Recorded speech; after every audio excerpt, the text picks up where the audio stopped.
Doma Sports Talk, worldwide, with some news from the world of boxing. So y'all know what time it is. You ain't in a rush to get concussed. Now, let's talk a little Canelo Alvarez. Some people's face of boxing. Listen, guys, it's when it's hard to talk about Canelo for me, right? It really is because I'm just the guy that watches it boxing because of the sport. Those politics of it, I'll get on them about the politics of it because it's just not regulated. And things like a Canelo Alvarez would not be able to exist in other sports. Not saying that they don't do things in sports to make it easier for certain type of people. The NBA is an example of that. If you watched 30 years ago and you're watching now and you're just seeing everybody shooting three-point shots and you can't defend them, right? And the athletes that are playing today, they're calling them better than people played 20 years ago, and that is not the case. It's just an easier game to play. But in boxing, you can just maneuver. It's just not regulated. And a lot of times we call Canelo, the top pound for pound guy, and then everybody would call him that, right? And then, it's just really, really patronizing to you because you're looking at, I can see, damn it. You know what I mean? You shouldn't say that to grown men, but they have to go out there and say that. Like, for example, ESPN has to come out and say certain things. Fox News has to come out and say certain things. So in boxing, there's, everyone just has to say this guy is some kind of face of boxing.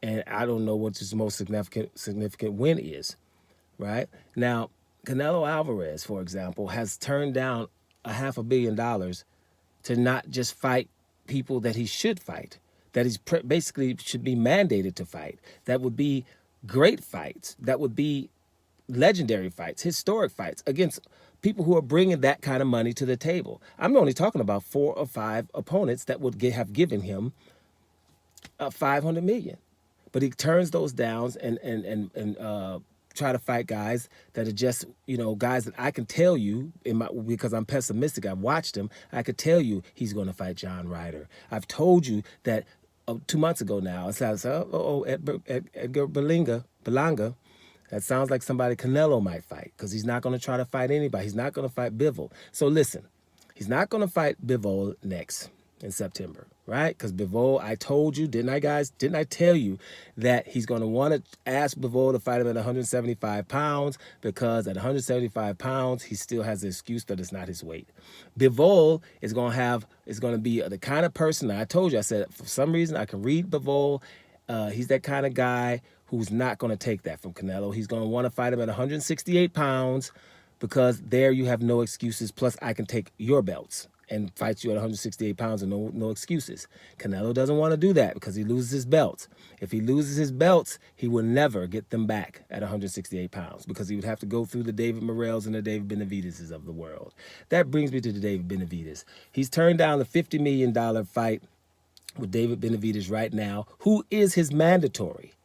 So the WBC should be like, well, you turned down a mandatory. We didn't have to do nothing about money. It's $50 million, and you should have fought him a long time ago. Matter of fact, we've given you the 168-pound title.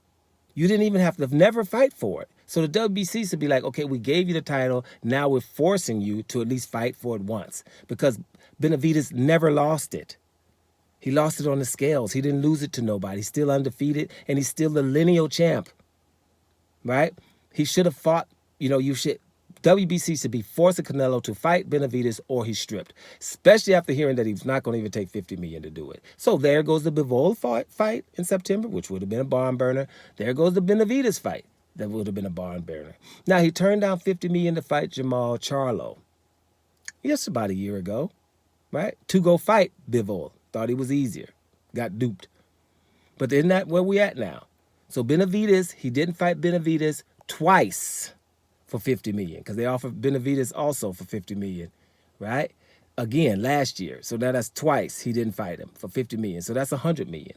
Didn't fight my man Jermall Charlo for $50 million. And not to mention the fact that he got a franchise title to not fight him when he was his mandatory. Didn't fight Demetrius Andrade for undisputed. That's another $40 million. For undisputed and $40 million. Demetrius Andrade. And he would have been undisputed at the middleweight division. That's close to $200 million. right? Now, he had a 10-fight, $385 million deal for the Zone. And after he fought 2 fights, the Zone said, you're going to have to fight somebody hard now, baby. You're going to have to show something. Then he wanted to get out of that contract. So that leaves us with at least 300 million left for that. That gives us roughly 500 million. Just because somebody asks you to fight somebody that is hard, competitive, and he just doesn't want to do it. And people will run around and act like all these Yildirams, John Ryders, now Edgar Berlanga, and all those other guys, right? Instead of these fights that are just significant. He was able to run and call Demetrius Andrade a horrible fighter in front of the world. And they laughed instead of laughing at Canelo for saying something so egregious. It's not about Canelo. A person goes as far as you let them. Frankenstein is not the monster. It's the one who created him. Now, we've created Canelo, and he thinks that this is okay because you guys are saying it's okay. I do not want Donald Trump to pass away or have a stroke and can't function.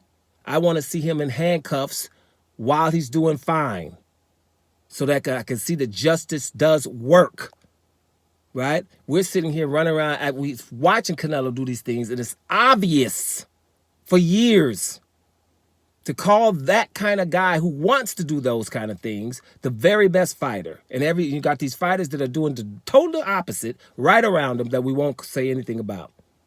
What is the motivation for that, right? Doesn't really matter what the motivation is. It shouldn't be allowed. Canelo has to really either get out of boxing or just fight somebody. Because in September, you're not going to fight anybody of substance. And it's going to probably be Berlanga, like I said 2 months ago. And I told you John Ryder before that, right? And why?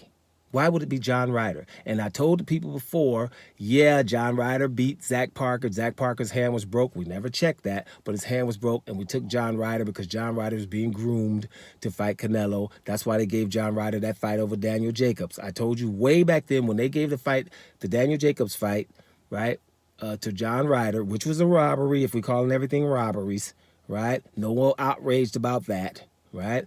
And then they gave it to him. I told you that night, oh, that's because John Ryder is the guy that's going to fight Canelo. That's exactly what happened. So this guy, it's easy to read because it's basically whoever's going to be the easiest dude around here as I'm going to fight. And as long as these people keep calling me the best while I'm doing this, then why wouldn't he? You see what I'm saying? And people like me that's just saying, hey, bro, I'm just, I'm a fan of sport. And I'm a grown-ass man. I see that. He's not even in my top 10 for the things he wants to do. No one asked for no damn John Ryder fight. No one asked to fight Yildirim. No one asked to fight Makabu. No one asked to get a franchise title. No one does that. And then I've been dope before, too, on top of it.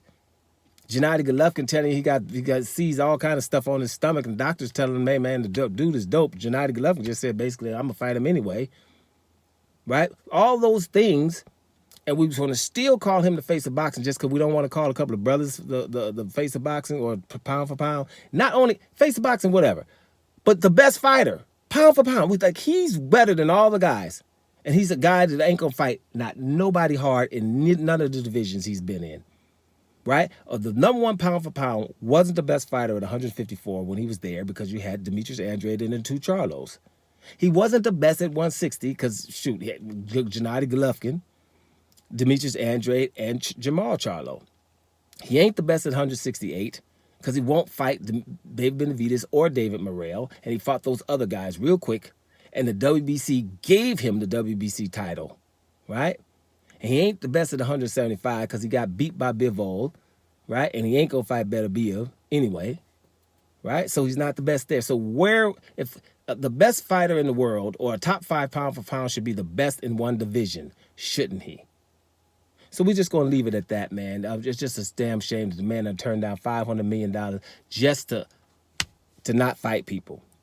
And that's his prerogative because he's still rich, right? No problem. But you ain't even close to the best boxer in the world. And let's agree on that. Doma Sports Talk Worldwide. And I'm out of here, y'all.